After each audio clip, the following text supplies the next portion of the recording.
గురుగారైన విశ్వానంద భారతి స్వామి వారికి, ఆయన గురువైన యోగానంద భారతి గురు స్వామి వారికి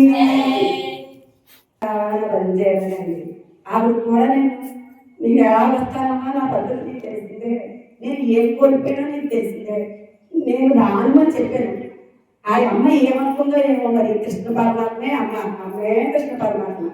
మళ్ళీ పరమాత్మ ఆలోచించుకుని మళ్ళీ గురువు గారి రూపంలో కొండ మీదకి వచ్చి ఆ గురువు గారు అక్కడ ఉండగా మా ఇంటి అలాగే నమ్మను. కానీ పరమాత్మ అక్కడ లేదు. అక్కడ పూజే లేచి గురువు గారి గ్లాసు నీళ్ళు పెట్టి పరమాత్మను అడుగు. నువ్వు ఆడికెళ్ళి కొన్ని ముక్కలు ఎక్స్ట్రా వేసి నీ యొక్క బతుకు బయట తాగుతారు. నువ్వు వెళ్ళి పరమాత్మకి గ్లాసు నీళ్లు పెట్టి నీ యొక్క సంగతి పరమాత్మకు చెప్పు.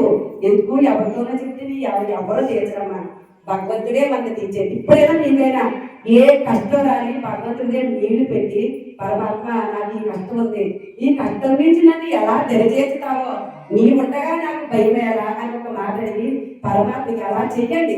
అంటే మనం చేస్తున్న ప్రారంభ కర్మలు మనమే అనుభవించాలి, వేరే వాళ్ళు ఎవరు రారు. ఈ ప్రారంభ కర్మని అనుభవించే శక్తి భగవద్గీత యొక్క అర్థం. ఆ యొక్క అర్థం తెలుసుకోగా నేను పరమాత్మకి చాలా చాలా చాలా కృతజ్ఞతలు చెప్పుకున్నానమ్మా. గురువు గారి రూపంలో నాకు భగవద్గీత యొక్క అర్థం తెలుసుకుంది. నేను ఈ వేళ ఎంత అంటే ఉంటది, బాధ అయితే ఉంటది, కానీ లోపలే బయట వచ్చిన మీరే చూస్తారు ఎలా మసులుకున్నారని మీకే తెలుసు. కానీ ప్రతి ఒక్కళ్ళు కూడా తెలియకపోవద్దు, సుఖం వచ్చిందని పొంగిపోవద్దు, పొక్కు వచ్చిందని కుంగిపోకండి, ధైర్యంగా నిలబడండి అని నేను చెప్తున్నా. గురువుగారు నాకు చెప్పండి, నేను మీకు చెప్తున్నాను.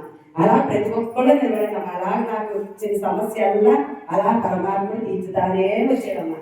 ఏం కాదు, మరి 3 నెలల క్రితం వర్షం పొలవమని వర్షం మా మెనవాళ్ళు పెళ్ళి అందరూ అల్లరి పడుతున్నారు. నేను మా చెల్లి కలిగి పొడుకోవడం చూసింది. అరగంట పరమాత్మ సర్వశక్తి గ్రహంలో ఆపగలిగే శక్తి నీకు ఉంటాయి. పరమాత్మ ఇప్పుడు చేసుకున్న పక్కన పంటలు తయారవుతున్నాయి, వర్షం పొందపోతా ఏం చేద్దాం పరమాత్మ నీదే వారం, ఏం చేద్దావు అంతా నీదే వారం అన్న అరగంటకే మళ్ళీ పెళ్లి అయిపోయింది. కానీ చక్కగా మళ్ళీ ఏం చెప్పాలా, పరమాత్మ నీ దైవాలు అడిగేస్తేనే కూడుకోవాడు, మళ్ళీ కృతజ్ఞత చెప్పుకోవాలా పరమాత్మ. అది మనకి ఎవరు చెప్పారు, గురువు గారు చెప్పారు. లేదంటే ఎక్కడన్నా ప్రయాణం వెళ్తాం వచ్చామని చెప్పేవాళ్ళమా. ఇప్పుడు గురువు గారి వల్లే కదా మనం అదంతా చెప్పగలుగుతాం. పరమాత్మ నీ దైవాలు మళ్ళీ వచ్చాం అని చెప్పగలుగుతాం కదా. అలాగా అమ్మాయి పేరు మళ్ళీ ఇంత కుక్కలు ఆడకుండా చక్కగా జరిగింది. అది ఇలాగే ఎన్నో ఎన్నో ఎన్నో చెప్పడానికి అలవగాని మొన్న నాకు మేకు ఇంత మేకమ్మ, దానికి ఏదో ఒక అబ్బాయి నేను గోడ కొడతానని దిక్కుమ్మో కూడా కొట్టేసి ఎలా పెట్టేసాడు.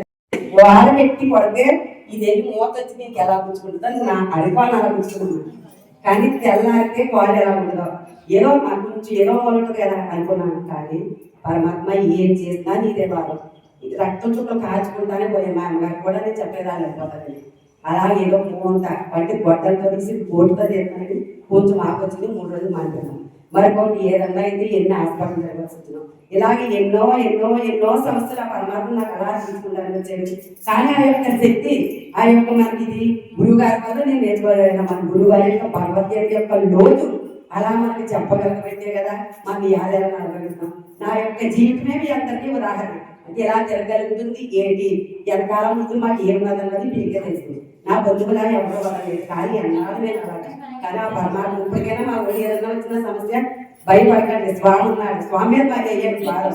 కాకపోతే మనకు కొత్త జన్మలో చేసిన పాప పుణ్యాన్ని ఇప్పుడు అనిపించాలి. అనిపిస్తే ఈ జన్మతో పోతాయి, లేదా మళ్ళీ వరి జన్మ కొట్టేసుకుంటాం. కాబట్టి ఈ జన్మలోనే దీన్ని ఇలాగా కొట్టేది అని చెప్పుకునే శక్తి కూడా పరమాత్మ నాకు ఇచ్చాడమ్మా.